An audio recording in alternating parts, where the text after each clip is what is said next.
Start. महोदय, निसंदेह ही आज भी हम भले ही कई मुश्किलों का सामना कर रहे हों, फिर भी हम 1991 के उन दिनों जैसी स्थिति में नहीं हैं। एक राष्ट्र के रूप में हमने काफ़ी भरपाई कर ली है और हम आगे बढ़ने के लिए तैयार हैं। श्री राव के नेतृत्व के बिना यह संभव नहीं था। अब यह अटकल लगाना व्यर्थ और मूर्खतापूर्ण भी है कि कोई और नेता होता तो क्या कुछ ज़्यादा और बेहतर किया जा सकता था या नहीं। तथ्य यह है कि वही नेता थे जिनके कारण हम एक ऐसी स्थिति तक पहुंच गए हैं जो देश और उसकी तरक्की के लिए निरापद हैं। हम जिस अवधि से गुजरे हैं वह बहुत मुश्किल और हलचलपूर्ण थी।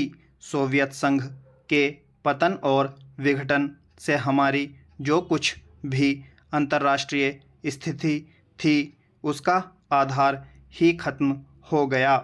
ऐसा लगता है कि हमारे देश में कुछ लोग इस घटना का पूरा मतलब नहीं समझ पाए हैं। बेशक यह कम्युनिस्टों और आधुनिक समाजवाद के अन्य समर्थकों के लिए बेहद चिंता का विषय था। इससे उन सभी निष्पक्ष देशभक्तों को काफ़ी दुख हुआ जिनके लिए सोवियत संघ अच्छा मित्र था और अकेली विदेशी शक्ति थी जो हमेशा हमारे साथ खड़ी होती थी। उससे हमें काफ़ी नैतिक और भौतिक समर्थन भी मिला था। हमारे देश में सोवियत संघ के तमाम मित्रों में भी सभी लोग यह नहीं समझ पा रहे हैं कि आर्थिक, वैज्ञानिक और प्रौद्योगिकी के हिसाब से इसका क्या मतलब था और है। जब हमें सख्त ज़रूरत थी तो कोई ऐसा नहीं था जिसकी ओर हम देखते घबराने और अपने देश को दिवालिया राष्ट्र घोषित करने के बजाय प्रधानमंत्री ने मुश्किलों का डटकर मुकाबला किया। हमें इस संकट से निकालने की व्यवस्था की और साहस के साथ देश को एक नए आर्थिक रास्ते पर अग्रसर किया।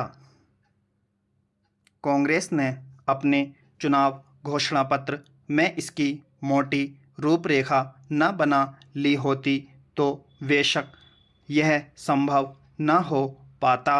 इस घोषणा पत्र के मुख्य निर्माता स्वयं राजीव गांधी थे और इसे तैयार करने में श्री राव उनके मुख्य सहायक थे। देश को संकट से उबारने और नए आर्थिक रास्ते पर ले जाने में बेशक मनमोहन सिंह की देशभक्ति, विद्वत्ता और ख्याति महत्वपूर्ण कारण थे। नई आर्थिक नीति जनता के हित में नहीं है। इस काल्पनिक तथ्य को लेकर काफ़ी हंगामा मचाया जा रहा है। इसके उलट अगर उसे अपेक्षित ढंग से लागू नहीं किया जा रहा है तो इसकी वजह यह है कि जनता के नाम पर हर तरह की आंशिक और कारपोरेट मांगें पूरी की जा रही हैं। प्रधानमंत्री ने दो महत्वपूर्ण तरीकों से नई आर्थिक नीतियां बनाने में अपना योगदान दिया है। सबसे पहले तो उन्होंने नई नीति लागू करने के लिए मध्यम मार्ग अपनाने पर जोर दिया है। नए आर्थिक कार्यक्रम को लागू करने में उन्होंने जो दूसरा महत्वपूर्ण योगदान किया है वह है इसके पक्ष में राष्ट्रीय सहमति बनाना। स्टॉप।